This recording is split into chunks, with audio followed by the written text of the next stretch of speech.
are there common mistakes people make when trying to combine developing strength and endurance simultaneously? Yeah, that's a huge one for sure, especially when people are starting out. And especially so if you're coming from more of the strength side. So if you have a decent strength background, if you've been a weightlifter or a power lifter or done bodybuilding, whatever, and you decide that you want to be a hybrid athlete now, and you're like, I'm just going to keep doing this really intense, bodybuilding program, whatever it is. I'm going to keep doing that and then add this marathon program on top.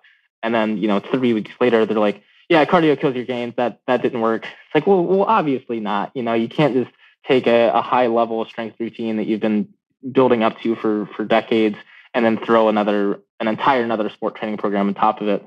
That's easily going to be too much, especially for someone that has limited aerobic capacity.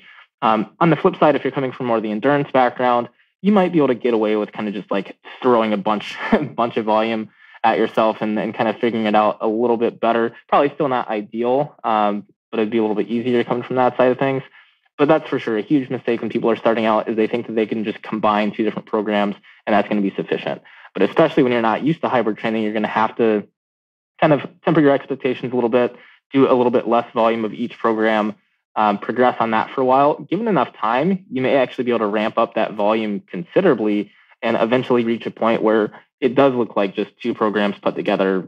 Someone that doesn't realize how much work you've put in, they might look at your training program and be like, wow, how are you managing all of this volume? It seems insane. That much would break me. It's like, well, it would break you initially, but it is something you can build to.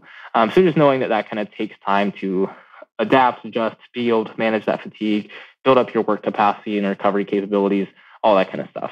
So that's a huge mistake. Another huge mistake is just people not knowing how to structure their training week. And they go into certain workouts really, really tired or really, really exhausted. They think that just because they're putting in all of the work, doing all the workouts, et cetera, that they're going to get the results. But, if you're doing a 10, 15-mile trail run, you're exhausted, and then you try to go to the gym a couple hours after that and do your heavy squats, you're probably just not going to feel good and not get a lot out of it. So that potentially is a less common mistake than just doing too much volume overall. But people do make some mistakes in terms of structuring their workouts, ending up too tired, ending up exhausted, and just not getting good quality out of the training sessions.